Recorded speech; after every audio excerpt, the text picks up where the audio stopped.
Hello, hello, hello,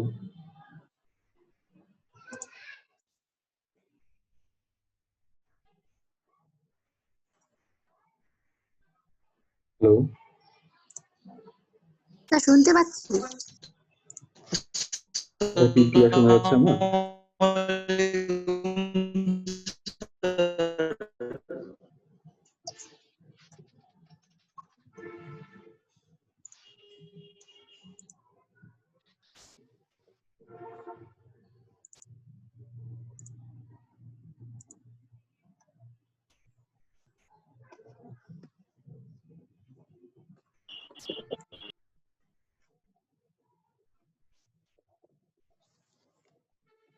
তোমরা কি আমার কথা ক্লিয়ার শুনতে পাচ্ছ?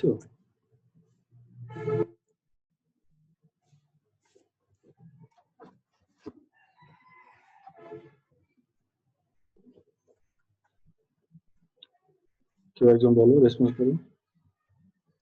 স্যার আসসালামু আলাইকুম। আসসালামু আলাইকুম। ওয়ালাইকুম সালাম। স্যার শোনা যাচ্ছে? তোমরা ভালো আছো সবাই? জি স্যার, জি আলহামদুলিল্লাহ। স্যার আলহামদুলিল্লাহ। আচ্ছা, আমরা গত ক্লাসে গ্র্যাভিটেশনের কিছু অংশ পড়েছিলাম আর কি, আমরা অনেকখানি আগেছি। আমরা পড়ছিলাম হচ্ছে আমাদের এসকেপ ভেলোসিটি, এটা পড়ছিলাম তাই না? ভেলোসিটি অফ এসকেপ, এটা আমরা শুরু করেছিলাম আর কি, অনেকখানি আমাদের হয়ে গেছিল। এটা কি ছিল যে কোনো একটা প্ল্যানেট থেকে যদি কোনো একটা বডিকে ছুড়ে দেওয়া হয়, তাহলে মিনিমাম যে ভেলোসিটিটা ছুড়লে পারে এটা ওই প্ল্যানেটে আর ফিরে আসবে না। তাহলে ওই ভেলোসিটিটাকে আমরা বলবো এসকেপ ভেলোসিটি বা ভেলোসিটি অফ এসকেপ। মানে হলো যে ওই ভেলোসিটিতে যদি ছোড়া হয় তাহলে এটা যে গ্র্যাভিটেশনাল ফিল্ড, ওই গ্র্যাভিটেশনাল ফিল্ড পার হয়ে ও বাইরে চলে যাবে। বাইরে চলে গেলে পরে ওটা আর যেহেতু অ্যাট্রাক্ট করতে পারছে না গ্র্যাভিটেশনাল ফিল্ডের মাধ্যমে, তাহলে ও আর ফিরে আসবে না। তো অবজেক্ট যেটা হতে হবে সেটা আমরা বলেছিলাম, এটা কন্ডিশন ছিল, যেটাকে নন প্রোপেলড অবজেক্ট হতে হবে। মানে এটাতে কোনো ইয়ে থাকবে না, কোনো ধরনের অ্যাক্সিলারেশন ডিসিলারেশনের কোনো মেকানিজম ওখানে থাকবে না, মানে রকেট টাইপের কোনো কিছু এখানে হবে না আর কি। তো এই ছিল আমাদের নন প্রোপেলড অবজেক্ট, তার জন্য আমরা গ্র্যাভিটেশনাল এসকেপ ভেলোসিটি আমরা বের করেছিলাম আর কি। এবং তার একটা এক্সপ্রেশন ছিল আমাদের যে ভিই, ইভিই মানে হলো আমাদের স্কেপ, এখান থেকে আসছে ভেলোসিটি অফ স্কেপ বা স্কেপ ভেলোসিটি। এটা সমান হচ্ছে root of 2gm by R. যেটা হচ্ছে গ্র্যাভিটেশনাল ইউনিভার্সাল গ্র্যাভিটেশনাল কনস্ট্যান্ট, যেটা ভ্যালু তোমরা জানো। আমরা এটা ভ্যালু আবার নির্ধারণ করবো, মানে নির্ণয় করবো আর কি সামনে। আর এমটা হচ্ছে যে প্ল্যানেটের কথা বলা হচ্ছে, মানে যে প্ল্যানেট থেকে যে বডিটা ছোড়া হবে তার মাস। আর আর হচ্ছে ওই প্ল্যানেটেরই রেডিয়াস। তাহলে এখানে দেখা যাচ্ছে যে আমরা যে বস্তুটা ছুড়ছি, বাইরের দিকে যে বস্তুটা আমরা ছুড়ে দিচ্ছি, ওটার কোনো মাস বা ওটার কোনো রেডিয়াস, কোনো প্রপার্টি আমাদের এই এক্সপ্রেশনের মধ্যে নাই। এখানে যেগুলো আছে এটা শুধুমাত্র যে প্ল্যানেট থেকে ছোড়া হচ্ছে সেই প্ল্যানেটের মাস আছে এবং রেডিয়াস আছে। তার মানে এসকেপ ভেলোসিটি যে বডিটা ছোড়া হচ্ছে তার কোনো প্রপার্টির উপর নির্ভর করছে না, এটা নির্ভর করছে মূলত যে প্ল্যানেট থেকে ছোড়া হচ্ছে তার মাস এবং তার রেডিয়াসের উপরে। এই হচ্ছে আমাদের এসকেপ ভেলোসিটির ইকুয়েশনটা। এবং এটাকে যদি আমরা আরেকটু সিম্পলিফাই করি, তাহলে আমাদের এসেছিল যে রুট অফ 2gr। এই জিটা হচ্ছে গ্র্যাভিটেশনাল অ্যাক্সিলারেশন, মানে যে প্ল্যানেটের কথা বলা হচ্ছে সেই প্ল্যানেটের অভিকর্ষ ত্বরণ, এটা হচ্ছে জি, স্মল জি। আর আর আবারও আগের মতোই ওই প্ল্যানেটের রেডিয়াস। আচ্ছা, আমরা একটা জিনিস আমরা ক্লিয়ার করে দিই। আমরা গত ক্লাসে বলেছিলাম যে আমরা প্রতি ক্লাসে ভিডিও দিব, কিন্তু ভিডিও দিলে একটা যেটা ঝামেলা হচ্ছে সেটা হচ্ছে যে ক্লাসে অ্যাটেন্ডেন্স কমে যাচ্ছে। তো ডিসিশন যেটা নেওয়া হয়েছে সেটা হচ্ছে আমরা আর ভিডিও দিচ্ছি না, আমাদের এখানে ক্লাসেই প্রেজেন্ট থাকতে হবে। কোর্স ম্যাটেরিয়াল আমরা দিব, কিন্তু ভিডিও আর দেওয়া হবে না। তো ক্লাসে তোমরা সবাই প্রেজেন্ট থাকার চেষ্টা করো, কারণ এটা অনেকে সুযোগ নিয়ে হয়তো মনে করছে যে আমরা হয়তো পরে এটা দেখে নিয়ে হয়ে যাবে আর কি। এই কারণে তারা ক্লাসে প্রেজেন্টেশন থাকছে না। তো এই জন্য একটু এটা নেওয়া হয়েছে সিদ্ধান্ত। আচ্ছা, আমরা তারপরে অগ্রসর হই। আমাদের স্কোপ ভেলোসিটির যে ভ্যালু গুলো, এটা যদি আমরা ক্যালকুলেট করি বিভিন্ন প্ল্যানেটের মাস এবং তার রেডিয়াস দিয়ে যদি ক্যালকুলেট করা হয়, তাহলে আমাদের পৃথিবীর জন্য যদি বলি তাহলে সেটা হয় 11.2 কিলোমিটার পার সেকেন্ড। মানে প্রতি সেকেন্ডে তুমি যদি এত কিলোমিটার বেগে কোনো বস্তুকে ছুটতে পারো, তাহলে সে ওই আমাদের পৃথিবীর অভিকর্ষ যে ক্ষেত্র, মানে মহাকর্ষ ক্ষেত্র যেটা, এটাকে পার হয়ে বাইরে চলে যাবে এবং সেটা পৃথিবীতে ফিরে আসবে না। তারপরে এটাকে যদি তুমি মাইল পার আওয়ারে যদি কনভার্ট করো, তাহলে মাইল পার আওয়ারে কনভার্ট করলে সেটা হয় 25,000 মাইল পার আওয়ার। মানে প্রতি ঘন্টায় যদি 25,000 মাইল বেগে যদি এটাকে ছোড়া হয়, তাহলে একই মানে ওই একই আর কি। এটাকে কনভার্ট করলে 25,000 মাইল পার আওয়ার হয়। আর এই এসকেপ ভেলোসিটিটা যদি আমরা মার্কারি মানে যে বুধ গ্রহের জন্য যদি আমরা এটাকে বের করি, তাহলে সেটা বুধের জন্য হয় 4.2 কিলোমিটার পার সেকেন্ড। এটা খুবই কম। আমাদের পৃথিবীতে যেটা ছিল 11.2 কিলোমিটার পার সেকেন্ড, এটা বুধ ইয়েতে মার্কারিতে গেলে পরে সেটা হয়ে যাবে 4.2 কিলোমিটার পার সেকেন্ড। তাহলে এটা অনেক কম। কারণ হলো যে মার্কারির রেডিয়াসটা কম, এটা মাস কম, মূলত এই কারণে এর এসকেপ ভেলোসিটিটা কম হয়ে যায়। আর আমাদের হাইস্ট যে এসকেপ ভেলোসিটি আছে, আমাদের যে 9টা প্ল্যানেট, এই 9টা প্ল্যানেটের মধ্যে হাইস্ট এসকেপ ভেলোসিটি হচ্ছে জুপিটারে, বৃহস্পতি যেটা আমরা বলি, সেটা হচ্ছে 61 কিলোমিটার পার সেকেন্ড।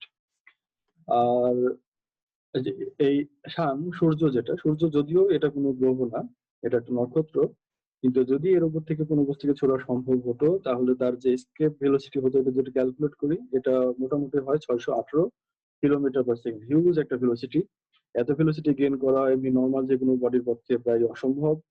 এটাকে হতে পারে, এটা হতে পারে কোনো একটা অ্যাটম অথবা অ্যাটম লাইক কোনো পার্টিকেল, এটা শুধুমাত্র এরকম ভেলোসিটি গেইন করতে পারে। 618 কিলোমিটার পার সেকেন্ড, অনেক বড় একটা বেগ। এটা আমাদের অর্জন করা খুবই কঠিন। আর তারপরে কথা হলো, এটা অর্জন করবো কোথায়, মানে সূর্যের পৃষ্ঠ থেকে। যদি আমাদের ওখানে থেকে এরকম কোনো কিছু ছোড়ার কোনো অপশন আমাদের নেই, তার আগে আমরা ভ্যাপারাইজড হয়ে উঠে চলে যাবো। এটা আলাদা বিষয়। আমাদের শুধুমাত্র এই অর্ডারটা দেখাচ্ছে যে আমাদের কোন প্ল্যানেটে কিরকম, মানে প্ল্যানেটের সাইজ এবং মাস, তার উপর ভিত্তি করে এটা কিভাবে ভ্যারি করে আর কি। এখন এই এসকেপ ভেলোসিটি, এটার বেশ কিছু গুরুত্বপূর্ণ ব্যবহার আছে। কেউ কি কিছু বলতে পারবে যে এটা ব্যবহার কোথায় কোথায় হতে পারে? কেউ একজন? কৃত্রিম উপগ্রহ পাঠাতে স্যার, যে স্যাটেলাইট তখন কিন্তু হ্যাঁ, আমরা ব্যবহার ঠিক করতে পারি। বলেছো। কৃত্রিম উপগ্রহের ক্ষেত্রে আমরা এটা ব্যবহার করতে পারি। তো এটা কিভাবে ব্যবহার করতে পারি, এটা দেখার জন্য আমাদের একটা ফিগার আমরা আগে দেখি। আমরা এখানে আর একটা কাজ করা যায়, সেটা হলো, মনে করো এই যে এটা আমাদের পৃথিবী, এই পৃথিবীর উপর থেকে কোনো একটা বস্তুকে আমি ছুড়বো। এই যে এখানে একটা রকেটের ছবি দেখানো হয়েছে, রকেট তুমি দেখতে পাচ্ছ আশা করি। তো এই রকেটের ছবিটা উপরের দিকে ছোড়া হচ্ছে, মানে এরকম ভাবে দেওয়া আছে, কিন্তু আমাদের এই ডিরেকশনটা আমরা দেখেছি কোন দিকে ওটা যাবে, রকেটটা কোন দিকে যাবে, এটা জাস্ট এখানে বেজে এভাবে আছে, কিন্তু এটাকে ছোড়া হবে ঠিক এরকম ভাবে। আচ্ছা, যাই হোক, আমরা ধরো এটা একটা যে কোনো একটা অবজেক্ট, একটা মাসিভ অবজেক্ট যেটার মাস আছে এম। এটাকে যদি আমরা এইদিকে ছুড়ে দিই, তাহলে আমরা একটা ক্যালকুলেট করতে চাই যে এটাকে যখন এরকম ভাবে ছুড়ছি, তখন এটা কি করবে, এদিকে যাওয়ার চেষ্টা করবে। মানে আমরা যদি এরকম ভাবে স্ট্রেট লাইন ভাবে যদি আমরা ছুড়ি, স্ট্রেট ভাবে যদি ছুড়ে দিই, এটা ঠিক এরকম ভাবে স্ট্রেট লাইনে যাওয়ার কথা, কিন্তু যেতে পারবে না। কারণ হলো যে পৃথিবী তাকে অভিকর্ষ বলে টানছে। এটা ঠিক পৃথিবীর অভিকর্ষ বলের জন্য এটা যেটা যেটা এদিকে যাওয়ার কথা ছিল, কিন্তু একটু এদিকে বেঁকে যাবে। তো এটা কত বেশি এদিকে বেগ ছিল তার উপর নির্ভর করবে যে এটা কত বেশি পাকাচ্ছে। আর একটা বিষয়ের উপর নির্ভর করবে, সেটা হলো যে অভিকর্ষ ত্বরণ বা অভিকর্ষ বল কতখানি। তো দুইটা বিষয় এখানে কাজ করে। যখন তুমি বস্তুকে এরকম ভাবে বাইরের দিকে ছুড়ে দিচ্ছ, তখন তার দুই ধরনের বল এখানে কাজ করে। একটা হচ্ছে সেন্ট্রিফিউগাল ফোর্স, আর একটা হচ্ছে সেন্ট্রিপেটাল ফোর্স। সেন্ট্রিফিউগাল ফোর্স হচ্ছে আমাদের কেন্দ্র বিমুখী বল বা অপকেন্দ্র বল যেটা আমরা বলি। তো সেন্ট্রিফিউগাল ফোর্স কোনটা, আমরা যদি কোনো একটা বস্তুকে এরকম ভাবে, ধরো একটা বস্তুকে যদি আমরা বেঁধে নিই, ধরো এটাই একটা বস্তু, এরকম ভাবে যদি আমরা বেঁধে নিই, এরকম ভাবে যদি ঘোরাই, তাহলে তোমরা দেখতে পাচ্ছ মনে হয়, দেখতে কি পাচ্ছ? আচ্ছা, আমি আর একটু দেখি। যাক, এই যে এরকম ভাবে যেকোনো একটা বস্তুকে যেটা আমরা এরকম ভাবে বেঁধে নিয়ে যে আমরা হেডফোনটাই মনে করে সেই বস্তুটা এইভাবে যদি ঘোরাতে থাকি, তাহলে প্রতিনিয়ত আমাদের একটা বল, একটা কি করছে, যখন এরকম ভাবে ঘুরছে, আমি কিন্তু একটা বল এইকে দিয়ে এদিকে টানছি, মানে এদিকে কেন্দ্রের দিকে টানছি, আর কেন্দ্রের দিক থেকে আমি যেটা যদি ধরে আছে, মনে হবে আর একটা বস্তু দূরের দিকে এরকম ভাবে চলে যেতে যাচ্ছে। তো যে বলে এটা বাইরের দিকে যেতে যাচ্ছে, সেটাকে আমরা বলি সেন্ট্রিফিউগাল ফোর্স, মানে কেন্দ্রীয় বিমুখী বল। আর যে বলে ভিতরের দিকে টেনে ধরে রাখা হচ্ছে, সেটা হচ্ছে সেন্ট্রিপেটাল ফোর্স বা কেন্দ্রমুখী বল। আমাদের এখানে যে দুইটা বলের কথা বললাম, এটা সাপ্লাই দিবে কারা? সাপ্লাই দিবে হচ্ছে সেন্ট্রিফিউগাল ফোর্স যেটা, এটা সাপ্লাই দিচ্ছে যে ওই বস্তুটা যদি এরকম ভাবে ঘুরতে থাকে পৃথিবীর চারিদিকে, তাহলে ওই ঘোরার জন্য একটা কেন্দ্রবিমুখী বল তৈরি হবে, মানে বাইরের দিকে ছিটকে যাওয়ার একটা প্রবণতা তৈরি হবে, এবং তার ভ্যালু হয় FC equals to M V square by R. তাহলে কোনো বস্তু যেটি পৃথিবীর চারিদিকে ভি বেগে, ভি নট বেগে যদি ঘুরে, এই যে ভি এর পরে জিরোটা নট আমরা বলি ভি নট, এই ভি নট বেগে যদি ঘুরে, তাহলে তার যে কেন্দ্র বিমুখী বল হয়, সেই কেন্দ্র বিমুখী বলের মান M V not square by R. এই ভ্যালুটা তোমরা জানো জানো আর কি, ইন্টারমিডিয়েটে পড়েছো। এটা সম্পর্কে কারো কোনো অসুবিধা তো নাই, তাই না? এফসি মানে কেন্দ্রবিমুখী বল এমভি স্কোয়ার বাই আর, এটা তোমরা জানো। আচ্ছা, আর কেন্দ্রমুখী বল যেটা, এই কেন্দ্রমুখী বলটা হচ্ছে এফ জি, মানে আমাদের gravitational force equals to G M M by R square. আমরা এটা জানি যে গ্র্যাভিটেশনাল ফোর্স এটা হয় নিউটনের মহাকর্ষ সূত্র থেকে, আমরা এটা জানি। তাহলে কোন একটা বস্তু এরকম ভাবে একটা যে বৃত্তাকার পথে ঘুরবে, দেখো যে এই যে পথটা আমরা দেখাচ্ছি এটা হচ্ছে একটা বৃত্তাকার পথ। এরকম পথে ঘুরবে কখন? যখন এই কেন্দ্রবিমুখী বলটা আর এই কেন্দ্রমুখী বল সমান সমান হয়ে যাবে, তখন সে এরকম পথে ঘুরবে। যদি কেন্দ্র বিমুখী বল বেশি হয়ে যায়, তাহলে এরকম সমান সমান পথে আর ঘুরতে পারবে না, এটা তখন এরকম বাইরের দিকে চলে যাওয়ার চেষ্টা করবে। যদি অনেক বেশি হয় তাহলে আরো বাইরে যাবে, আরো অনেক বেশি হলে পরে একদম দূরে চলে যাবে, এটা কিন্তু এরকম ভাবে ফিরে আসবে না। আর যদি এরকম হয় যে এই কেন্দ্রমুখী বল, এই যে কেন্দ্রমুখী বল যেটা এটা বড় এবং কেন্দ্র বিমুখী বলটাই আমাদের ছোট, কেন্দ্র বিমুখী বল যদি ছোট হয় তাহলে কি হবে, এটা আস্তে আস্তে পুরো পাথ কমপ্লিট করতে পারবে না, তার আগে এটা পৃথিবীতে পড়ে যাবে। এরকম ভাবে যে পৃথিবীতে পড়ে যাচ্ছে, কারণ হলো যে এটা কেন্দ্র বিমুখী বল কম, কিন্তু কেন্দ্রমুখী বল বেশি। কেন্দ্রমুখী বল বেশি হওয়ার কারণে এটা কেন্দ্রের দিকে বেশি টানছে এবং কেন্দ্রে আলটিমেটলি পড়ে যাচ্ছে। তো এই আর কি ঘটনা ঘটবে। তো আমরা এমন একটা ভেলোসিটি জানতে চাই যে ভেলোসিটিতে চললে পারে এটা পৃথিবীর চারিদিকে বৃত্তাকার পথে একদম সমান রেডিয়াস নিয়ে এরকম ভাবে ঘুরবে, সেই ভেলোসিটি হচ্ছে আমাদের ভি নট। তাহলে ভি নট এর জন্য আমরা কেন্দ্র বিমুখী বল পাবো হলো F C equals to M V not square by R, এবং কেন্দ্রমুখী বল পাবো F G equals to G M M by R square. তাহলে এই দুটো বল আমাদের সমান হতে হবে, যখনই সমান হবে তখনই তারা এরকম ব্যালেন্সড একটা অরবিটে থাকবে। তাহলে ব্যালেন্স করার জন্য আমরা এটাকে সমান করে দিলাম M V not square by R equals to G M M by R square. এটাকে কাটাকাটি করো, আর কেটে গেল, এম কেটে গেল, তাহলে শুধু ভি থাকে, V equals to G M by R অথবা small G R, root of small G আর।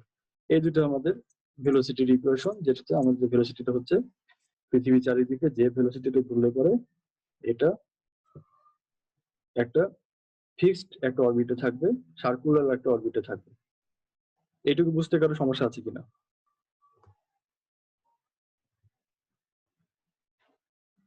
না স্যার, না স্যার। বুঝতে পারছি স্যার। আচ্ছা, তাহলে আমরা এরপরে মজার যে বিষয়টা আসবে সেটা আমরা দেখবো।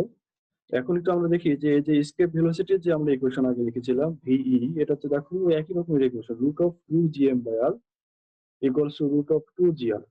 আর এখন যে আমরা ভেলোসিটি যেটা আমরা পেলাম ভি নট, এটাতে আমাদের আছে হলো root of G M by capital R equals to root of small G R. পার্থক্য কোথায়? একটা হচ্ছে টু ফ্যাক্টর, মানে আমাদের এখানে একটা টু ছিল স্কেপ ভেলোসিটিতে, এই পজিশনে একটা টু ছিল, আর আমাদের এখানে স্কেপ ভেলোসিটি টু ছিল, কিন্তু আমাদের এই ইকুয়েশন গুলো টু নাই। এটাই আমাদের শুধু পার্থক্য।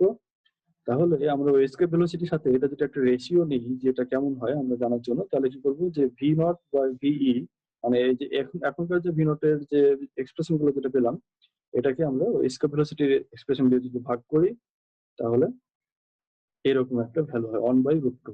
1/√2 মানে কি, আমাদের যে 0.7073 মানে 77%, 77.7% অফ এস্কেপ ভেলোসিটি, এটা হচ্ছে আমাদের এই ভি নট।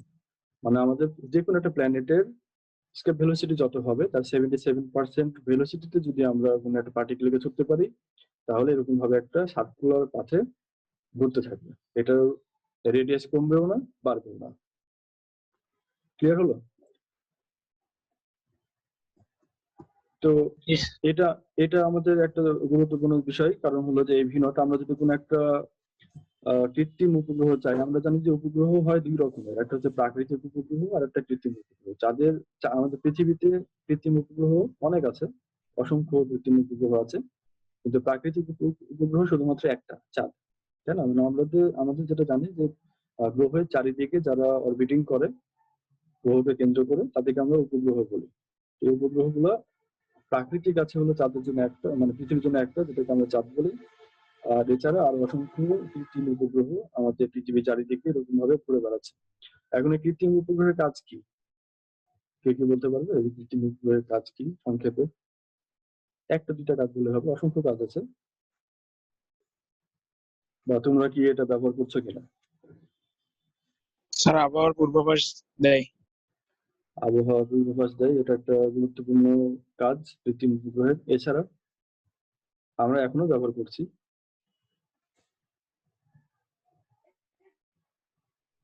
ইন্টারনেট তো মানে কৃত্রিম আচ্ছা, উপগ্রহ ইন্টারনেট, ইন্টারনেট হ্যাঁ, ইন্টারনেট কৃত্রিম উপগ্রহের মাধ্যমে ব্যবহার হয়, কিন্তু আমরা যেহেতু এখন আমরা বাংলাদেশের মধ্যেই আছি, আমাদের দূরে কোনো জায়গাতে যোগাযোগ করা দরকার হচ্ছে না, আমরা কৃত্রিম উপগ্রহে যাবো না এখন। মানে আমাদের যে লোকালি এটা কানেক্ট করা সম্ভব, কিন্তু যদি দূরে যায়, মানে আমাদের যে কানেক্টিং পয়েন্ট গুলো যদি দূরে দূরে থাকে, যেটাতে আমাদের লোকালি কানেক্ট করা সম্ভব হচ্ছে না লোকাল টাওয়ার দিয়ে, সেক্ষেত্রে আমাদের কৃত্রিম উপগ্রহ ব্যবহার করা হয়। মনে করো পৃথিবীর এই প্রান্তে একজন আছে, আরেকজন আছে এতখানি দূরে বা এতখানি দূরে, এটা ডাইরেক্ট কোনো কানেকশন দেখা সম্ভব না, বা এতখানি কাভারেজ কোনো একটা টাওয়ার দিয়েও সম্ভব না। সেক্ষেত্রে করা হয় কি, কৃত্রিম উপগ্রহ ব্যবহার করা হয়। প্রথমে এই সিগন্যালটা কৃত্রিম উপগ্রহে পাঠানো হয়, ওই উপগ্রহ আরো একটা উপগ্রহে পাঠালো, সেই উপগ্রহ থেকে আরেকটা উপগ্রহ, তারপর সেখান থেকে হয়তোবা আরেকটা টাওয়ার। এরকম ভাবে অনেক মেকানিজম আছে আর কি। আমরা যদি ডিজিটাল কমিউনিকেশন যদি কোনো সময় পড়ি, সেখানে আমরা এগুলো বিষয়গুলো জানতে পারবো। আর বিষয় হলো তাহলে আমাদের কৃত্রিম উপগ্রহ আমাদের দরকার মূলত এইসব কাজের জন্য। আমাদের যোগাযোগ আরো ব্যবহার করো তোমরা, যে ম্যাপ ব্যবহার করো, গুগল ম্যাপ বা জিপিএস ব্যবহার করো। তো এই জিপিএসটা পুরোপুরি আমাদের স্যাটেলাইট বেসড একটা সিস্টেম। স্যাটেলাইট ছাড়া জিপিএস কখনো কাজ করবে না। তুমি এক্স্যাক্টলি কোন পজিশন আছো পৃথিবীর, এই পৃথিবীর কোন পজিশন আছে এটা জানার জন্য আমাদের দরকার হলো এই স্যাটেলাইট গুলা। আমাদের একদম অ্যাকুরেটলি কোন একটা পয়েন্ট, পৃথিবীর কোন একটা উপরে কোন একটা পয়েন্টকে নির্ধারণ করার জন্য 3টা স্যাটেলাইটের দরকার হয়, মিনিমাম 3টা স্যাটেলাইটের দরকার হয় এক্স্যাক্টলি কোন একটা পয়েন্টকে ডিফাইন করার জন্য। তো যাই হোক, আমাদের এগুলো বিষয় নিয়ে আমাদের যেহেতু আলোচনা না, আমাদের মেকানিক্স স্যার কম্পাসের যে কাজটা স্যার, কম্পাস কম্পাস নির্ণয় ইয়ার ক্ষেত্রে কি স্যার এই মানে ম্যাগনেটিক কম্পাসের কথা বলছি। কৃত্রিম উপগ্রহ গুলো হেল্প করে কি? না, ম্যাগনেটিক কম্পাসের কৃত্রিম উপগ্রহের কোনো বিষয় এখানে আসবে না, কারণ এখানে তোমার মেকানিজম সম্পূর্ণ আলাদা। ম্যাগনেটিক কম্পাসে যেটা করা হয়, ধরো এটা যদি আমাদের একটা ম্যাগনেট হয়, দেখতে পাচ্ছি কিনা আমি একটু ক্যামেরাতে দেখি, এটা যদি আমাদের একটা ম্যাগনেট হয়, এন পোল এস পোল এখানে থাকে, এটাকে যদি পৃথিবীর মানে যে কোনো জায়গাতে যদি মুক্তভাবে ঝুলিয়ে দাও আর এ যদি মুক্তভাবে ঘোরাফেরা করতে পারে, তাহলে একদম এক্স্যাক্টলি উত্তর দক্ষিণ বরাবর এভাবে ঘুরতে ঘুরতে ওই পজিশনে থেমে যাবে। এটা যে কম্পাসের কাজ, উত্তর দক্ষিণ বরাবর এইভাবে থাকবে। এখন ওকে এই স্যার। কাজটাই আমাদের এই যে ডিজিটাল যে ডিভাইস গুলো আছে, সেই ডিজিটাল ডিভাইসের মধ্যে ম্যাগনেটিক ফিল্ডের গ্রেডিয়েন্ট ক্যালকুলেট করে ওটা করে নিতে পারে ইন্টারনালি। ওর মধ্যে ম্যাগনেট নাই, ম্যাগনেটিক গ্রেডিয়েন্ট ক্যালকুলেট করার মতো সেন্সর আছে, সেটাতে ক্যালকুলেট করে এটা ওর এন পোল এস পোল এই কম্পাসের বিষয়গুলো নির্ধারণ করে। কিন্তু সেখানে আমাদের জিপিএস কোনো দরকার নাই, আমাদের জিপিএস এটা মানে এর মধ্যে আসবেই না আর কি। আচ্ছা যাক, আমরা তাহলে এর মধ্যে এরপরে যাই। আমাদের যে ওই অরবিট গুলো, এই অরবিট গুলো নির্ধারণ করা দরকার হলো, মানে কোন ভেলোসিটিতে যাবে এর উপর নির্ধারিত হবে যে কোন অরবিটটা এখানে সিলেক্টেড হবে। দেখো ভেলোসিটি যদি এক্স্যাক্টলি ভি নট হয়, তাহলে ভি নট হলে পরে এর অরবিট হবে এরকম, স্যাটেলাইটের অরবিট হবে একদম এরকম ভাবে সার্কুলার অরবিটে অরবিটিং করবে। ভি নট এর থেকে যদি কম ভেলোসিটি হয়, তাহলে এর অরবিটিং পাথ কমে যাবে, কমে যে মানে তোমার এরকম ভাবে সার্কুলার হবে না, সার্কুলার না হয়ে এটা হবে এলিপ্টিক্যাল। এলিপস মানে তোমরা জানো যেটাকে আমরা কি বলি, উপবৃত্ত, তাই না? বৃত্তের একটা কেন্দ্র থাকে আর উপবৃত্তের দুইটা কেন্দ্র থাকে। তো ওই এলিপসের মতো হবে, এলিপসের মতো হয়ে এরকম ভাবে যাবে ডিম্বাকৃতির, এরকম ভাবে যে আবার ফিরে আসতে পারতো যদি পৃথিবীর এরকম ভাবে কোনো এরকম মানে ফাঁকা জায়গা যদি পৃথিবীর মধ্যে দিয়ে থাকতো তাহলে। কিন্তু পৃথিবী যেহেতু সলিড, এর মধ্যে দিয়ে ওই প্ল্যানেটটা ওই গ্রহটা ঠিক কি বলে এটা, ওই রকেটটা ঠিক এখান থেকে শুরু করে এই পর্যন্ত আসতে পারবে। যেহেতু এটা সলিড, তাহলে এর মধ্যে ঢুকতে পারলো না, ওখানে ক্রাশ করবে আর কি। এই হলো আমাদের এলিপ্টিক্যাল অরবিট হচ্ছে এরকম ভাবে। আরো যদি ভেলোসিটি কম হয়, এই ভিনটের থেকে রকেটের ভেলোসিটি যদি আরো কম হয়, তাহলে এটা ঠিক এরকম ভাবে আরো আগে পৃথিবীর এই সারফেসের উপর পড়ে যাবে। এবং এটা যদি কমপ্লিট একটা ক্লোজ পাথ হতো, তাহলে এটা ঠিক এরকম ভাবে যে আবার এখানে ফিরে আসতো। দেখতে পাচ্ছ কি আমাদের মাউসের কার্সরটা দেখতে পাচ্ছ? এরকম ভাবে হতো আর কি। তাহলে যদি ভেলোসিটি ভিনটের থেকে খুবই কম হয়, তাহলে এরকম, আরো কম হলে আরো এরকম ভাবে ক্লোজ পাথ হবে। মোটামুটি যদি এরকম হয়, কিন্তু ভিনটের থেকে যদি কম হয়, একটু যদি বেশি কিন্তু ভিনটের থেকে কম, সেক্ষেত্রে এরকম ভাবে এলিপস একটা মানে এলিপ্টিক্যাল একটা অরবিট ফলো করবে আর কি। আর এক্স্যাক্টলি ভিনট যদি হয়, তাহলে সেক্ষেত্রে এরকম ভাবে সার্কুলার পাথ। আর ভিনটের থেকে যদি বেশি হয়, তাহলে সেক্ষেত্রে তখন এটা এলিপ্টিক্যাল পাথ হবে। দেখো এটাও একটা এলিপ্টিক্যাল পাথ, কিন্তু এটা আহ, মানে কি বলে, এটা পৃথিবীকে একটা ফোকাসে রাখবে এবং এলিপ্টিক্যাল পাথে এরকম ভাবে অরবিটিং করবে। কিন্তু এটাও একটা ক্লোজ পাথ, এগুলো যেরকম ভাবে ক্লোজ পাথ ছিল, এটাও একটা ক্লোজ পাথ। ক্লোজ পাথ মানে হলো যেখান থেকে যাচ্ছে পুরো অরবিট ঘুরে আবার যদি সেখানে ফিরে আসে, তাহলে এটাকে আমরা বলি ক্লোজ পাথ বা বাউন্ড অরবিট। তাহলে এই যে অরবিট গুলো আমরা প্রথমে বললাম তিনটা, এইরকম ভাবে 1 2 3 4টা অরবিট। এই 4টা অরবিট হলো আমাদের এখানে বাউন্ড অরবিট অথবা ক্লোজ পাথ অরবিট। কারণ হলো এটা পুরোটাই আবার আগের অবস্থাতে ফিরে আসতে পারছে। আর ভেলোসিটি যদি আরো অনেক বেশি হয়, ভি নট এর থেকে অনেক বেশি, যাতে করে এটা অরবিট মানে এই যে ভেলোসিটিটা এসকেপ ভেলোসিটির সমান হয়ে যায় যদি, তাহলে সেক্ষেত্রে যেটা হবে এটা আনবাউন্ড একটা অরবিটে চলে যাবে। কারণ এটা পৃথিবীর অভিকর্ষ ক্ষেত্র মহাকর্ষ ক্ষেত্র পার হয়ে বাইরে চলে যাবে এবং এটা এসকেপ হয়ে যাবে আর কি ওই গ্র্যাভিটেশনাল ফিল্ড থেকে। তাহলে এই কারণে আমরা এটা বলছি এটা আনবাউন্ড একটা অরবিট। ভেলোসিটি যদি আরো বেশি হয় তাহলে দেখো আরো তাড়াতাড়ি এটা মানে ইয়াতে ওর ফিল্ডের বাইরে চলে যাবে এবং এটাও একটা আনবাউন্ড অরবিট হবে। এখন এই যে অরবিটটা এখানে যেটা আমরা বললাম এটার শেপ কিন্তু আবার আগের মতো এলিপ্টিক্যাল একটা শেপ হবে, যেটা এসকেপ ভেলোসিটিটা যদি যায় তাহলে এর অরবিটের শেপটাও এলিপ্টিক্যালই হবে। কিন্তু যদি এই এসকেপ ভেলোসিটি থেকে আরো বেশি হাই ভেলোসিটিতে যদি রকেটটাকে লঞ্চ করা হয় তাহলে সেক্ষেত্রে এর যে অরবিট হবে সেটা হয়ে যাবে হাইপারবোলিক অরবিট, হাইপারবোলিক পাথ। দেখো আমাদের সর্বপ্রথম হয় সার্কেল, সার্কেলের পরে হয় আমাদের যদি আরেকটু যদি বেশি হয় তাহলে সেটা হচ্ছে এলিপস, এলিপ্টিক্যাল। এলিপ্টিক্যালের পরে হচ্ছে আমাদের প্যারাবোলিক। এই জিনিসটা যেটা মানে যেটা এখানে ক্লোজ হচ্ছে না, যেটা এসকেপ ভেলোসিটি, যেটা এসকেপ ভেলোসিটিতে যেটা পাওয়া যাবে এটা হচ্ছে প্যারাবোলিক পাথ। আর প্যারাবোলিকের পরে যদি আরো ভেলোসিটি বাড়াও তাহলে এবার হবে হাইপারবোলিক। তাহলে সার্কুলার, এলিপ্টিক্যাল, প্যারাবোলিক, তারপরে হাইপারবোলিক, এই কতগুলো পাথ হতে পারে আর কি। তাহলে আমাদের কোন ভেলোসিটি ছুড়লে পরে এটা স্কেপ ভেলোসিটি পাবে বা অরবিটিং কেমন হবে সেটা আমরা ফিগারে দেখলাম। এখন একটা কোশ্চিন আসা উচিত ছিল তোমাদের এই ফিগার থেকে। কোনো কোশ্চিন কি মনে যাচ্ছে দেখো তো চিন্তা করে, রকেটের ডিরেকশন নিয়ে।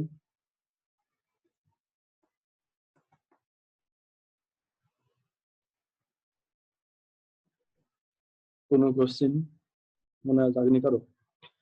আমরা বলেছিলাম যে এসকেপ ভেলোসিটি, আচ্ছা আমি বলে দিচ্ছি, আমরা বলেছিলাম যে এসকেপ ভেলোসিটি এটা সব থেকে সহজ হয় আমরা যদি পৃথিবীর সারফেস থেকে একদম লম্বলম্বী ভাবে বাইরের দিকে যদি ছুড়ি, তাই না? পৃথিবীর সারফেস থেকে লম্বলম্বী ভাবে যদি বাইরের দিকে ছুড়ি তাহলে এটাই আমাদের সব থেকে সহজ হয় যে এটা পৃথিবীর মহাকর্ষ ক্ষেত্র পার হয়ে বাইরে চলে যাবে। কিন্তু আমরা এখানে যে পাথগুলো দেখালাম এগুলো সবগুলোই দেখো পৃথিবীর সাথে সমান্তরালে আছে এবং এরকম ভাবে এসে এইভাবে পড়ছে। তাহলে এটা কেন? এরকম কোশ্চেন কি কারো মনে আসেনি? এটা এরকম ভাবে স্ট্রেট লাইন মানে উপরে দিকে পারপেন্ডিকুলার না করে আমরা এটাকে হরাইজন্টাল করেছি। এটাকে বুঝেছো তোমরা? কথা বলতে হবে, কথা বলো। রাশের মতো করে পড়ছে স্যার। হুম, বুঝিনি কি কথা বলছো।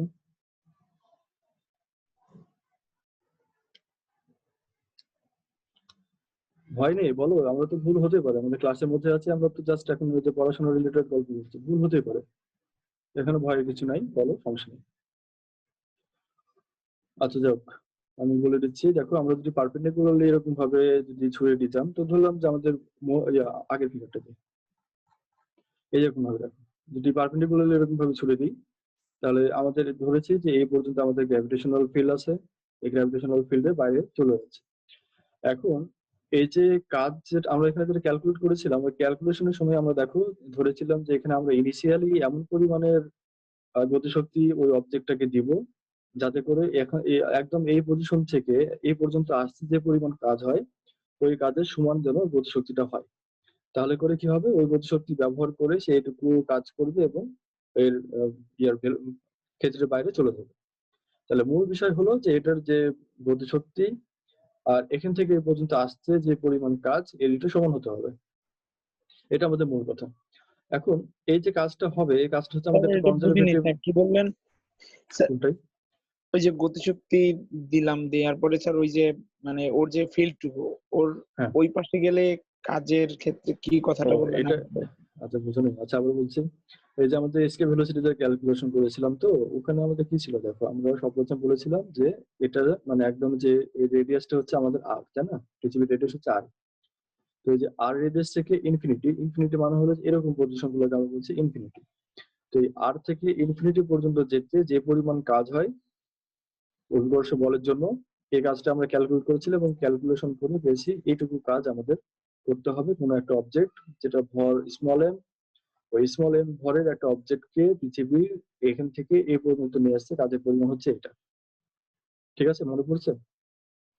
এখন এই কাজটা যতখানি হবে আমাদের ওই একই পরিমাণে গতিশক্তি দিতে হবে। আমরা জানি যে শক্তিকে ব্যবহার করে আমরা কাজ করতে পারি, তাহলে শক্তি আর কাজ ইকুইভ্যালেন্ট। আমরা এই পরিমাণ শক্তি যদি দিই যেটা কিনা এইটুকু কাজের সমান, তাহলে সে ওইটুকু শক্তি ব্যবহার করে এ পর্যন্ত কাজ করে এখানে চলে আসতে পারবে, তাই তো? বুঝছো? জি স্যার। হ্যাঁ, এটা হচ্ছে আমাদের মূল বিষয়। আমাদের মূল বিষয় হলো যে এইটুকু সমান হতে হবে, যে এই গতিশক্তি সমান হলো এই মহাকর্ষ বলের বিরুদ্ধে কাজ। এই মহাকর্ষ বলের বিরুদ্ধে কাজ আর গতিশক্তি সমান হলে ওটা যেতে পারবে। এখন এই যে মহাকর্ষ বল যেটা আমরা বললাম, এই মহাকর্ষ বলটা হচ্ছে একটা সংরক্ষণশীল বল। সংরক্ষণশীল বল মানে তোমরা জানো যে আমাদের এই বলটা কোন ভাবে, মানে কোন ডিরেকশনে, কোন পথে গেল, এই পথের উপরে টোটাল কাজটা নির্ভর করে না। টোটাল কাজ নির্ভর করে এটার আহ, আগের মানে ইনিশিয়াল পয়েন্ট এবং ফাইনাল পয়েন্ট, যেখান থেকে শুরু করা হচ্ছে এবং যেখানে যে কাজটা শেষ হচ্ছে, এই দুটার পয়েন্টের উপর নির্ভর করে এটার কোন পথে গেল, এর উপরে নির্ভর করে না। এটুকু তোমরা জানো কিনা? সংরক্ষণশীল বল বা কনজারভেটিভ ফোর্স, এটা মানে হলো যে ওই বলটা দ্বারা যে কৃত কাজ, এই কৃত কাজ এটার শুরুর সূচনা বিন্দু এবং শেষ বিন্দুর উপরে এটা নির্ভর করে না। এটা নির্ভর করে, নির্ভর করে আর কি, শুরু বিন্দু সূচনা বিন্দুর উপরে, কিন্তু কোন পথে গেল এটার উপর নির্ভর করে না। তার মানে তুমি পৃথিবীর এখান থেকে শুরু করে যদি একদম এভাবে সম্পূর্ণ পথ ঘুরে আবার এরকম ভাবে আরো দুইবার করে যদি এখানে আসো, তাহলে যেটুকু কাজ করবা তুমি একবার এখান থেকে যদি এই পর্যন্ত আসো, ওই একই পরিমাণ কাজই হবে। এটুকু ক্লিয়ার হলো কিনা? জি স্যার। হ্যাঁ, তার মানে হলো পৃথিবীর একদম আমরা যদি এখান থেকে ছুড়ে এভাবে যদি লম্বালম্বি হয়ে ছুটতাম, তাহলে এটাকে যতখানি মানে এটুকু যতখানি কাজ হতো এটা অভিকর্ষ ক্ষেত্রকে পার করার জন্য, আমরা যদি এইভাবে ছুড়ি তাহলেও এই একই পরিমাণ কাজই হবে। তাহলে এইভাবে ছুড়লে একই পরিমাণ কাজই হবে। তাহলে এইভাবে যদি আমরা ছুড়ে দিই, তাহলে যদি একই পরিমাণ কাজ হচ্ছে তাহলে আমাদের এইভাবে কোনো প্রবলেম নাই। তো আমাদের এইভাবে কেন ছুটছি? কারণ এইভাবে যদি ছুড়ি তাহলে আমাদের যে অরবিটটা ফর্ম করে যে বিষয়গুলো, এটা আমরা ঠিক মানে এখানে ক্লিয়ার ভাবে বুঝতে পারবো না। আমরা যদি এইভাবে ছুড়ি তাহলে অরবিটটা কোথায় ফর্ম হবে, তাই না? তাহলে আমাদের এই অরবিটটা ফর্ম করার জন্য আমরা এইভাবে যদি ছুড়ে দিই, তাহলে এখন ক্লিয়ারলি আমরা বুঝতে পারছি যে এইভাবে যাওয়ার সময় পৃথিবী টানছে এদিকে, ও নিজের বেগের জন্য এদিকে যেতে যাচ্ছে, দুইটা মিলে ব্যালেন্স যেখানে হবে সেই পাথে সে যাবে। এখানে এটা যেহেতু ভেলোসিটি কম, মানে এদিকে যাওয়ার ভেলোসিটি কম ছিল এবং এর অ্যাট্রাকশন ওই তুলনায় বেশি, তাহলে সেক্ষেত্রে এটা এরকম একটা পাথ ফলো করেছে। এটার আবার ভেলোসিটি আর ওর মানে এদিকে যাওয়ার জন্য যে সেন্ট্রিফিউগাল ফোর্স আর এটার জন্য যে সেন্ট্রিপিটাল ফোর্স, দুটো সমান সমান, এটা ব্যালেন্স করেছে, সার্কুলার পাথ হয়ে গেছে। এটাতে আরো অনেক বেশি এদিকে ভেলোসিটিটা, মানে এটাকে আমাদের সেন্ট্রিফিউগাল ফোর্স বেশি, সেন্ট্রিপিটাল ফোর্স কম, এই কারণে এটা এরকম পাথ হয়ে গেছে। দেখো সেন্ট্রিপিটাল ফোর্স এটা চেঞ্জ করার কোনো উপায় নেই। তুমি যদি মাস চেঞ্জ করো, মানে এই যে আমাদের যে অবজেক্টটা ছুটছে সেটা যদি মাস চেঞ্জ করো, এটা সেন্ট্রিপিটাল ফোর্স চেঞ্জ হবে। কিন্তু এই যে গ্র্যাভিটেশনাল অ্যাক্সিলারেশন, এটা তো এই প্ল্যানেটের জন্য ফিক্সড।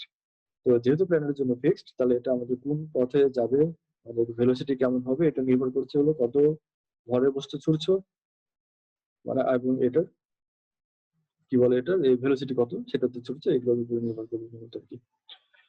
তো এই হচ্ছে আমাদের বিষয়, এবং সবগুলোকে যদি আমরা এরকম ভাবে সংক্ষেপে একটা টেবিলের মধ্যে যদি দেখতে চাই, তাহলে আমাদের এটা হচ্ছে আমাদের ভেলোসিটি অফ স্যাটেলাইট কিরকম হতে পারে। যে ভিটা হচ্ছে ভেলোসিটি অফ স্যাটেলাইট, এটা হচ্ছে ভি নট এর সমান যদি হয়। ভি নট মানে হলো যে ওটাকে রাউন্ড অরবিটে মানে সার্কুলার অরবিটে নিয়ে যাওয়ার জন্য যে ভেলোসিটি দরকার, এর সমান হলে পরে সার্কুলার পাথ হবে, সবচেয়ে সহজ কথা।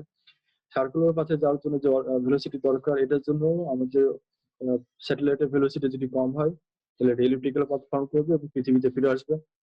এটা ভেলোসিটি যদি বেশি হয় কিন্তু এসকেপ ভেলোসিটি থেকে যদি কমটা হয়, তাহলে এলিপ্টিক্যাল পাথ ফলো করবে কিন্তু পৃথিবীর চারিদিকে এটা রাউন্ড করবে, এটা ফিরে আসবে না, রাউন্ড করবে, যেটা আমাদের এই যে এই পাথ যেটা আমরা রেখেছিলাম সেটা। ভেলোসিটি যদি আবার এসকেপ ভেলোসিটির সমান হয়ে যায়, তাহলে এটা হয়ে যাবে প্যারাবোলিক পাথ এবং সেটা পৃথিবী থেকে বাইরে চলে যাবে, যেটা হচ্ছে আমাদের এই ভেলোসিটিটা, মানে এই পাথ হচ্ছে সেটা। ভেলোসিটি যদি এবার এসকেপ ভেলোসিটির থেকে বেশি হয়, সরি এখানে একটা ভুল আছে, এটা এসকেপ ভেলোসিটি থেকে যদি বেশি হয় তাহলে এটা হবে হাইপারবোলিক পাথ এবং সেটা পৃথিবীর থেকে স্কেপ করে বাইরে চলে যাবে এক্ষেত্রে। এই হচ্ছে আমাদের কতগুলো বিষয় স্কেপ ভেলোসিটি নিয়ে। কারো কোনো প্রবলেম আছে এ পর্যন্ত? সম্ভবত নাই। এখন স্যার, ওই 3 নম্বরে বলো। যে কন্ডিশনটা দেখালেন 3 নম্বর কোন স্যার এটা? স্যার 3 নম্বরে যে কন্ডিশনটা দেখালেন ওটা হচ্ছে ভূস্থির উপগ্রহের জন্য। ও আচ্ছা আচ্ছা, এটা ভূস্থির উপগ্রহের কথা বলছে। ভূস্থির উপগ্রহ মানে হলো আমরা পৃথিবী যে বেগে ঘুরছে ওই একই বেগে যদি স্যাটেলাইট ঘুরে, মানে আমাদের যে তোমার কি বলে এটাকে অ্যাঙ্গুলার ভেলোসিটি, যেটা পৃথিবী আমাদের অ্যাঙ্গুলার ভেলোসিটি যেরকম ভাবে ঘুরছে 30,000 কিলোমিটার পার সেকেন্ড, তো ওই ভেলোসিটিতে যদি আমাদের এখানে এরকম ভাবে ওই স্যাটেলাইটটা ঘুরে, তাহলে এরকম ভাবে আমাদের এখানে যেটা এর সামনাসামনি, মনে করো কোনো একজন ব্যক্তি এখানে আছে, ওর সামনেই এখানে একটা স্যাটেলাইট আছে, ও দেখবে কি স্যাটেলাইট সবসময় ওর মাথার উপরে স্থির আছে, এটাকে আমরা বলি ভূস্থির উপগ্রহ।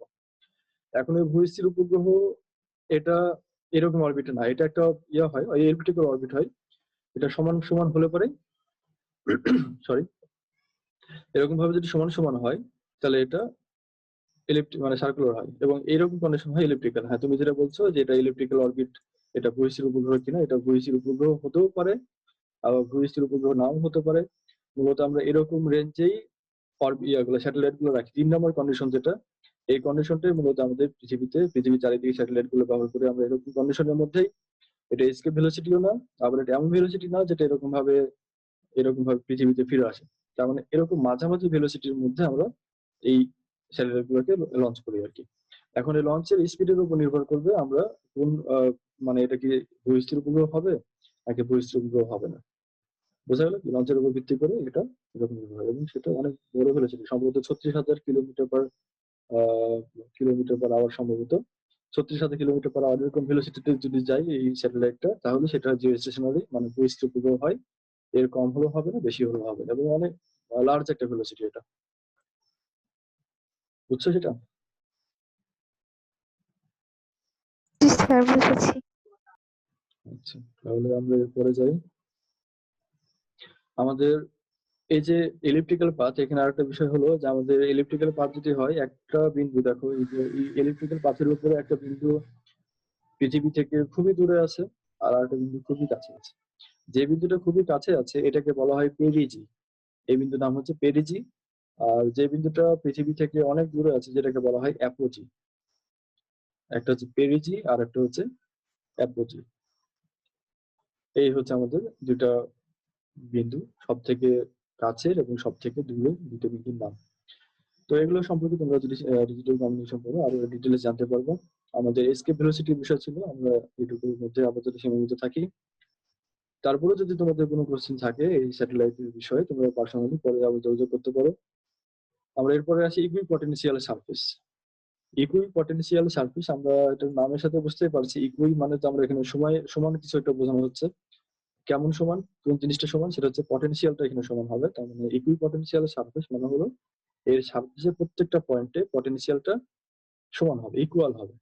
এরকম ধরনের যদি কোনো একটা সারফেস আমরা যদি দেখতে পারি সেটাকে আমরা বলি ইকুইপটেনশিয়াল সারফেস। এটা কেমন হতে পারে, ধরো এরকম ভাবে একটা মাস আছে যেটার মাস হচ্ছে এম, ওর চারিদিকে একটা নির্দিষ্ট দূরত্ব, মনে করো আর দূরেই তুমি মানে স্মল আর দূরে একটা এরকম সারফেস কল্পনা করলে, যেটা হচ্ছে একটা হলো স্ফিয়ার। এটা যদি একটা সলিড স্ফিয়ার, এর চারিদিকে একটা স্ফিয়ার আমরা কল্পনা করছি যেটা হচ্ছে হলো স্ফিয়ার, মানে হলো এর মাঝে আর কিছু নাই, ফাঁপা জায়গা এগুলো। তাহলে এটার রেডিয়াস দেখো, এই সেন্টার থেকে এটা যে রেডিয়াসটা, এটা সব জায়গাতে মানে এই যে ডিস্টেন্সটা সারফেসের উপরে সব জায়গাতে সমান সমান। সব জায়গায় যদি এরকম ভাবে দূরত্ব সমান সমান হয়, আমরা জানি যে গ্র্যাভিটেশনাল পটেনশিয়ালের যে ইকুয়েশন, এটা হচ্ছে এই মাইনাস জি এম বাই আর, আরটা হচ্ছে আমাদের রেডিয়াস। তো যেহেতু এই রেডিয়াসটা এখানে ফিক্সড থাকছে, তাহলে এই যে জি এম বাই আর এই ভ্যালুটা চেঞ্জ হচ্ছে না। তাহলে যতক্ষণ পর্যন্ত এই দূরত্ব সমান সমান থাকবে, তাহলে এইটুকু সময়ের মধ্যে মানে ওইটুকু কন্ডিশনে এটা সব জায়গাতে একই রকম পটেনশিয়াল পাবে। তো এই সারফেসটাকে তুমি বলা হবে ইকুই পটেনশিয়াল সারফেস। মানে যে এখানে যেটা আমরা এরকম ভাবে দিলাম, মানে যেটা আমাদের যে বাইরে দিকে যে লাল সার্কেল যেটা দেখছে, এটা একটা স্ফিয়ার।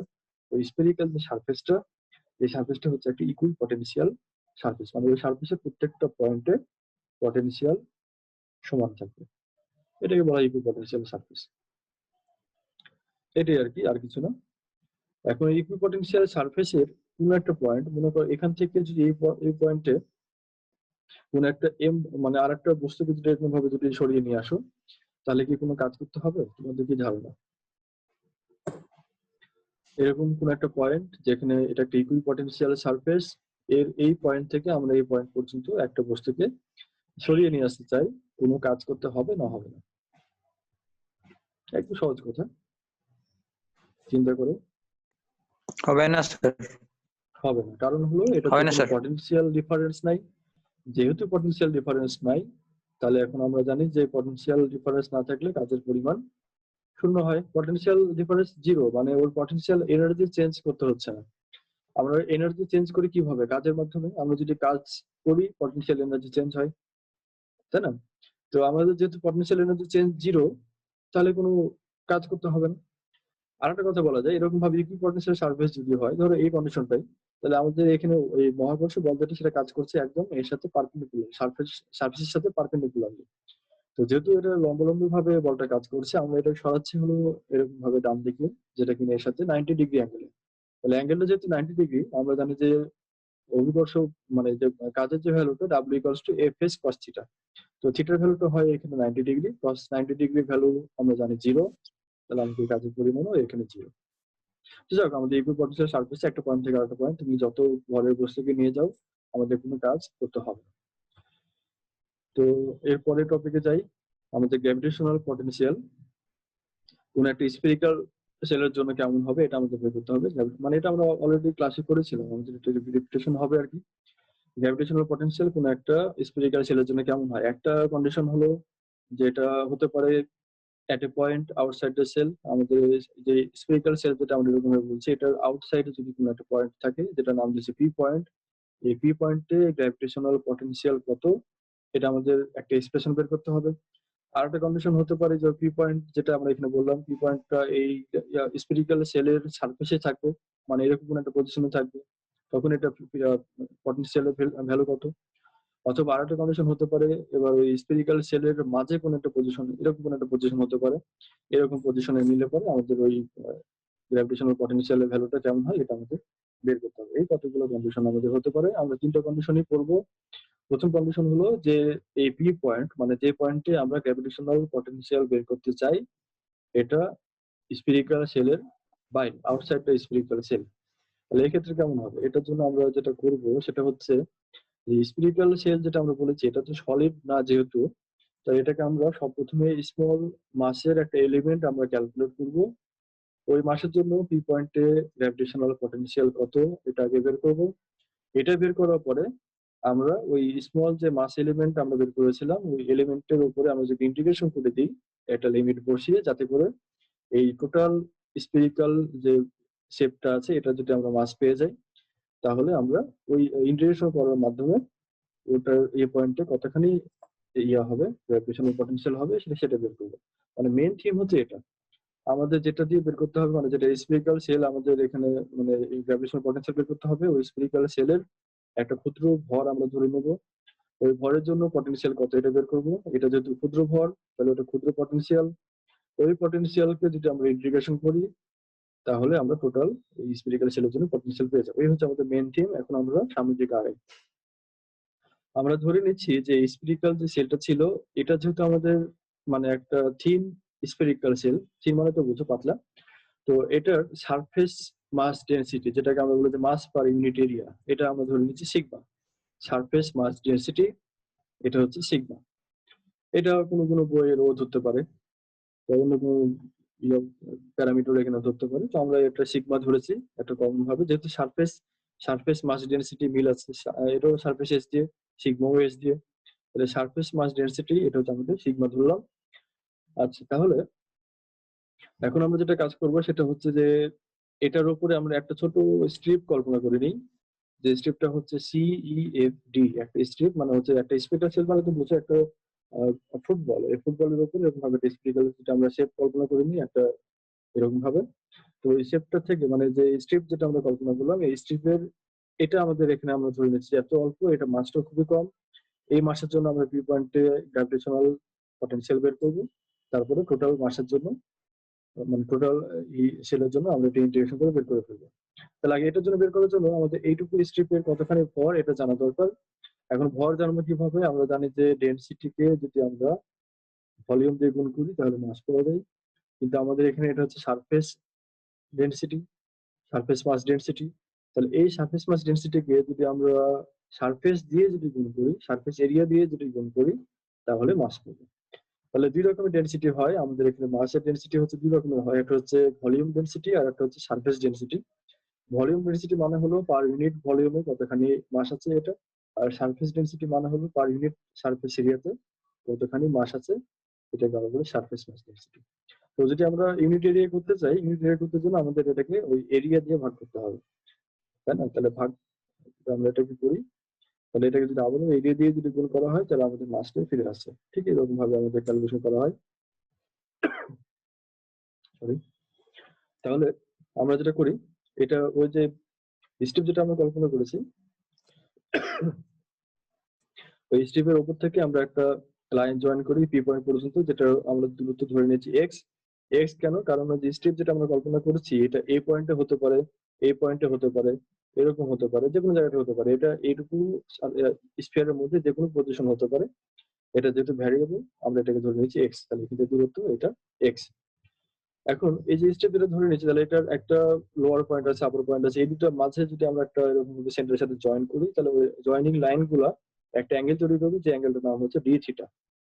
তাহলে থিটা কোনটা? থিটা হচ্ছে যে আমাদের যে সেন্টারের থেকে একদম ওই পি পয়েন্ট পর্যন্ত যদি আমরা একটা স্ট্রেট লাইন টানি, ওই স্ট্রেট লাইনের সাথে ওই এই যে ওই যে লাইনটা, ওই লাইনটা যে অ্যাঙ্গেল তৈরি করেছে সেই অ্যাঙ্গেলটার ভ্যালু হলো থিটা। আর ওই অ্যাঙ্গেলের সাথে আরেকটু যে অ্যাঙ্গেলটা এখানে তৈরি করছে ওই স্টেপটার জন্য, যেহেতু স্টেপটা খুবই চিকন, তাহলে এই অ্যাঙ্গেলটা হবে খুবই ছোট, যেটাকে আমি বলি ডি থিটা। এখন আমাদের যে, আচ্ছা এইটুকু বুঝতে কারো সমস্যা আছে কিনা, এই ফিগারটা বুঝতে কারো সমস্যা আছে কিনা? হ্যাঁ স্যার। তাহলে আমরা এরপরে যাই। এই স্ট্রিপটার যে এরিয়া, আমাদের এই এরিয়াটুকু দরকার। তাই এই এরিয়ার সাথে যদি আমরা সারফেস মাসের ডেনসিটি যদি গুণ করি, সারফেস মাস ডেনসিটি যদি আমরা ওই এরিয়া দিয়ে যদি গুণ করি, তাহলে আমরা ওইটুকু মাস পেয়ে যাবো। এটা আমাদের ইয়ে আর কি টার্গেট। তাহলে এখন আমরা যেটা করি সেটা হচ্ছে এইটুকু এরিয়া যদি আমরা জানতে চাই, কি করবো? এটাকে তুমি যদি 3 ডাইমেনশনাল দেখতে, তাহলে একটা ফুটবলের উপর যদি একটা চিকন করে দাগ দেওয়া হতো, তাহলে যে দাগটা হতো মানে একটা রিং এর মতো, ওই রিংটা হচ্ছে আমাদের এরকম একটা রিং। এবং এটাকে এরিয়া বের করার জন্য আমার একটু সহজ উপায় হলো, এটাকে যদি কেটে এরকম ভাবে শার্প করা যেত, লম্বা লম্বা ভাবে যদি রাখা যেত, তাহলে ঠিক এটার লম্ব হতো এটার রেডিয়াসের সমান, সরি কি বলে, এটা পরিধির সমান, সার্কামফারেন্সের সমান, এবং এর থিকনেস হচ্ছে, এখানে যে থিকনেস আছে ওই থিকনেসটাই হচ্ছে এটা। এখন আমরা যেটা জানি যে এটা যে পরিধি, এই পরিধি মানে হলো 2 পাই আর, 2 পাই এবং এটা রেডিয়াস, তাই না? তাহলে আমরা যদি এরকম ভাবে রিংটাকে যদি উপর থেকে দেখতাম, তাহলে ওর রেডিয়াস হতো এই সি থেকে শুরু করে এই যে কে পর্যন্ত, এই সি থেকে কে পর্যন্ত বা ই থেকে কে পর্যন্ত, এটাই বলো, এইটুকু হচ্ছে এর রেডিয়াস হতো। তাহলে ওই ই থেকে কে পর্যন্ত এইটুকু রেডিয়াস কতখানি, মানে এইটুকু রেডিয়াসকে আমরা এই যে আর এর রেডিয়াসের মাধ্যমে লিখতে চাই। আরটা হচ্ছে টোটাল যে আমরা স্ফিয়ার যার জন্য আমরা ক্যালকুলেট করছি, সেই আর এর মানে ওই স্ফিয়ারটার রেডিয়াস হচ্ছে আর। আর এই অ্যাঙ্গেলটা থিটা। তাহলে আমরা কি জানি যে লম্ব বাই অতিভুজ, ভূমি বাই অতিভুজ, এই বিষয়গুলো আমরা জানি। তাহলে ওখান থেকে যদি ক্যালকুলেট করো, তাহলে এটার সাথে লম্বের সাথে কি থাকে? লম্ব বাই অতিভুজ সমান সাইন থিটা, তাই না? আমরা লম্বটা জানতে চাই, লম্বটাই হচ্ছে আমাদের এইটুকু রিং এর জন্য রেডিয়াস, তাই না? এটা এটা যে কোণ যেটা থিটা, এই থিটা কোণের মানে যে সি ও কে ই, মানে সি ও কে যে ত্রিভুজটা, এই ত্রিভুজের যে লম্ব, এই লম্বটাই হচ্ছে আমাদের ওই রিংটার জন্য ব্যাসার্ধ। তো এই লম্বটাই আমাদের দরকার। এই লম্বটা আমরা কি করে বের করবো? তাহলে এখানে আর সাইন থিটা যদি এটাকে বলি, তাহলে আর সাইন থিটা হচ্ছে এইটুকুর লম্ব, তাই না? আর সাইন থিটা, লম্ব বাই অতিভুজ সমান সাইন থিটা। তাহলে লম্ব সমান হলো অতিভুজ গণিত সাইন থিটা, মানে আর গণিত সাইন থিটা, ওইটা কাজ করা আছে। তাহলে অতিভুজ গণিত সাইন থিটা মানে আর সাইন থিটা যদি এইটুকু ভ্যালু হয়, তাহলে টোটাল পরিধি হবে 2 পাই ইন্টু মানে তোমার যে ব্যাসার্ধটা, 2 পাই ইন্টু আর সাইন থিটা। এই কাজটা এখানে করা হয়েছে। এই আর সাইন থিটা এটা হচ্ছে আমাদের এইটুকুর রেডিয়াস, এবং 2 পাই এর সাথে ওই রেডিয়াস গুণ করে আমরা একটা পরিধি বের করে নিচ্ছি, এবং ওই পরিধিটাই হচ্ছে টোটাল স্ট্রিপটার লেন্থের সমান। আর থিকনেসের যে বিষয়টা, এই থিকনেসের বিষয়টা আমরা ক্যালকুলেট করবো কিভাবে? আমাদের অ্যাঙ্গেলটা যদি এখানে থিটা হয়, তাহলে থিটা অ্যাঙ্গেলের পরে এইটুকু যদি আমাদের বাড়ে, এটা হচ্ছে ডি থিটা। তাহলে এই কোণ সমান জানি হলো চাপ বাই ব্যাসার্ধ, এটা একটা চাপ আমরা ধরতে পারি। তাহলে চাপ সমান হলো কোণ গণিত ব্যাসার্ধ, এই কাজটাই করা হচ্ছে। তাহলে এই চাপ মানে যেটা সিই, এই সি সমান হলো আর ডি থিটা, সি সমান আর ডি থিটা। তাহলে এইটুকু হচ্ছে থিকনেস আর এইটুকু হচ্ছে আমাদের এই পরিধি। এইটুকু বুঝতে কারো সমস্যা আছে কিনা?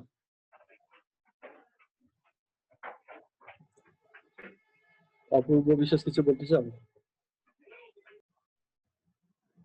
না স্যার। আচ্ছা, তো ঠিক আছে, তাহলে আমরা এটুকু বুঝলাম আর কি।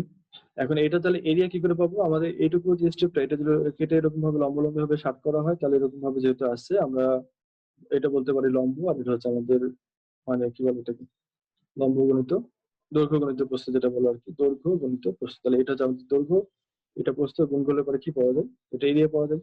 তাহলে টোটাল যে এরিয়াটা হবে ওইটুকু, সরি, এইটুকু যে স্ট্রিপটা যদি এরিয়া যেটা হবে, সেই এরিয়াটা হচ্ছে 2 পাই r sin theta into r, মানে এই যে দৈর্ঘ্য গুণিত প্রস্থ গুণ করে আমরা এটা পেলাম।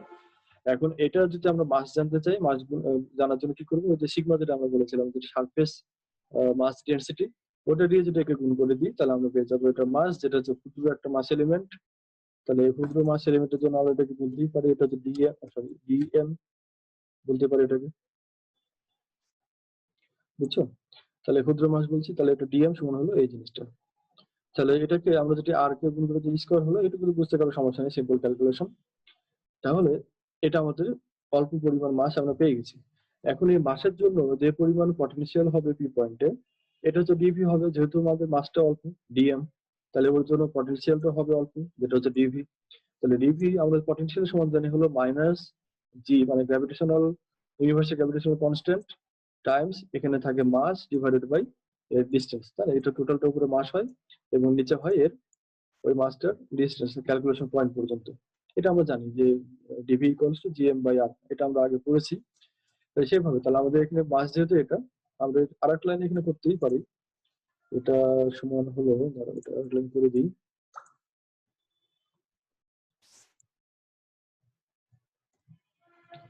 তাহলে এখানে এটা হচ্ছে আমাদের ডিএম ডিভাইডেড বাই এক্স, এটা হলে তোমাদের বুঝতে একটু সুবিধা হবে। ডিভি ইকুয়ালস টু তাহলে জি মাস ডিভাইডেড বাই দূরত্ব।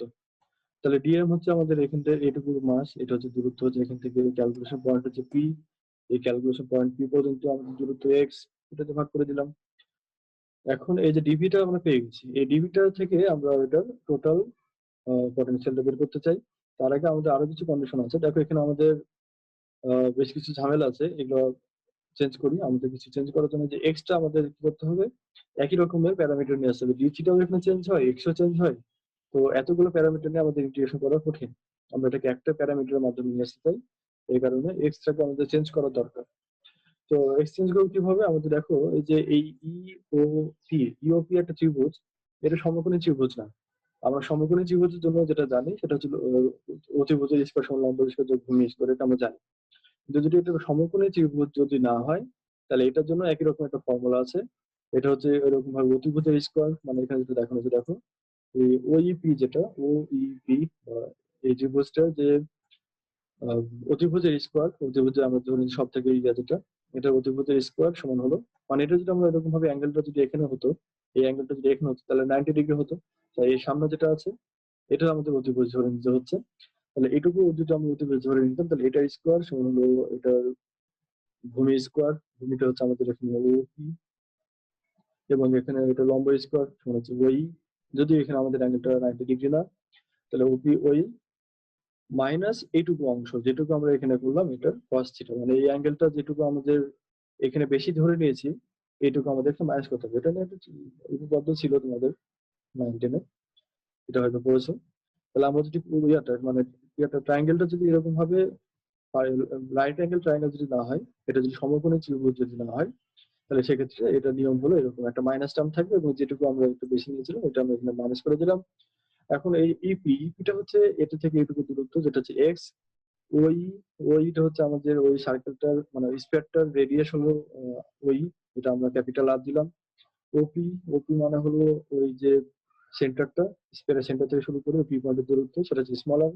আমাদের পি পয়েন্ট যদি চেঞ্জ না হয়, তাহলে এই স্মল আর এরও কোনো চেঞ্জ হবে না, কিন্তু এক্স চেঞ্জ হতে পারে, এক্সটা যে কোনো সময় চেঞ্জ হতে পারে, কারণ আমরা এটা স্ট্রিপটা এখানে ধরতে পারি, এখানে ধরতে পারি, তার উপর নির্ভর করে এক্সটা চেঞ্জ হবে, কিন্তু এই আর এবং স্মল আর এর কোনো চেঞ্জ নাই।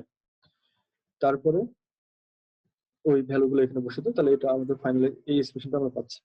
এখন এখান থেকে আমরা যেটা করব, এটাকে আমরা ডিফারেন্সিয়েট করি। ডিফারেন্সিয়েট কেন করবো? কারণ আমাদের এক্স জানা দরকার। আমরা এক্স যদি জানতে চাই, এখান থেকে আমাদের এটাকে নিয়ে গেলে পরে রুট টুট অনেক কিছু চলে আসবে, আমাদের এটাকে আমাদের কঠিন। আমরা এটা কি করবো, এটা ডিফারেন্সিয়েট করে দিই। একবার যদি ডিফারেন্সিয়েট করে নিই, তাহলে 2x dx ইকুয়ালস টু এই আর এর কোনো যেহেতু চেঞ্জ নাই, এটা ডিফারেন্সিয়েট করলে 0, মানে থিটার রেসপেক্টে আমরা ডিফারেন্সিয়েট করছি, এটাকে ডিফারেন্সিয়েট করছি থিটার রেসপেক্টে। তাহলে এই স্মল আর এর কোনো চেঞ্জ নাই, এটাও 0, মাইনাস 2 স্মল আর ক্যাপিটাল আর cos থিটা। এখন এখানে যে cos থিটা ছিল, তাহলে এটাকে যদি আমরা ডিফারেন্সিয়েট করি, এখান থেকে আমরা পাবো sin থিটা d থিটা। তো এইটুকু বুঝতে আশা করি কারো প্রবলেম নাই। আমরা এখন এখান থেকে ইজিলি x এর ভ্যালুটা বের করে নিতে পারবো। x equals to 2r sin theta d theta divide by 2 dx। 2টা কেটে গেল, এই ভ্যালুটা এখানে থাকে। তাহলে x এর যে ভ্যালু, এটা আমরা এটা পেয়ে গেলাম। দেখো এখানে যখন আমরা x ছিল, এইটুকুর মধ্যে আমাদের প্যারামিটার যেটা ছিল, মানে ভ্যারিয়েবল যেটা ছিল, একটা হচ্ছে x আর একটা থিটা, এই দুটোই আমাদের এখানে চেঞ্জ হচ্ছিল।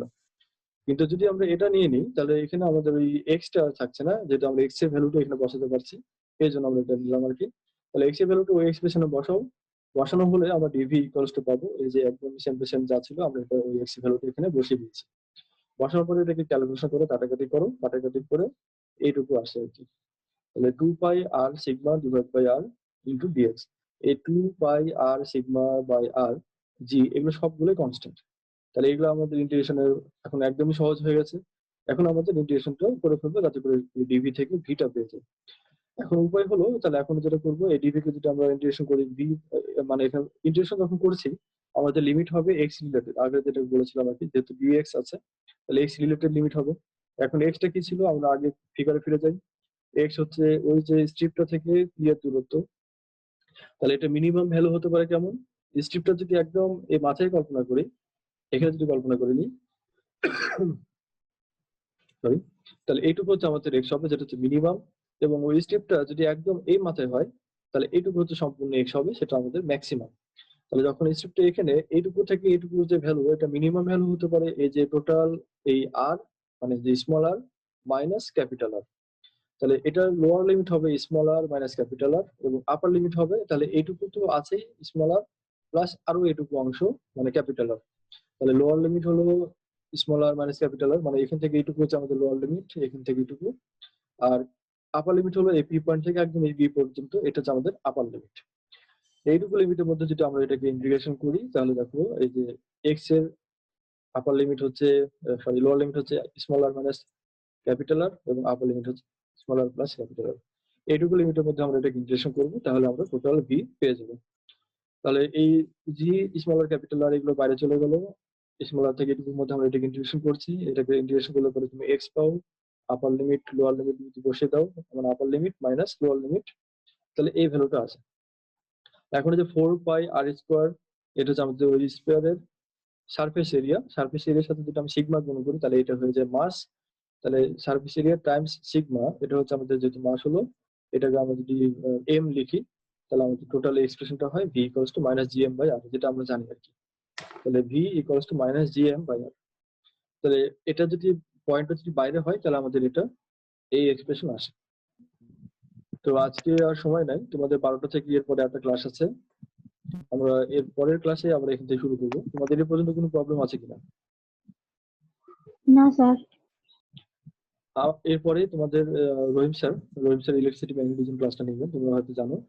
12টা থেকে তোমরা থাকবে, এবং এই একই মানে স্যার হয়তো লিঙ্ক তোমাদের দিয়ে দিয়েছেন মনে হয়।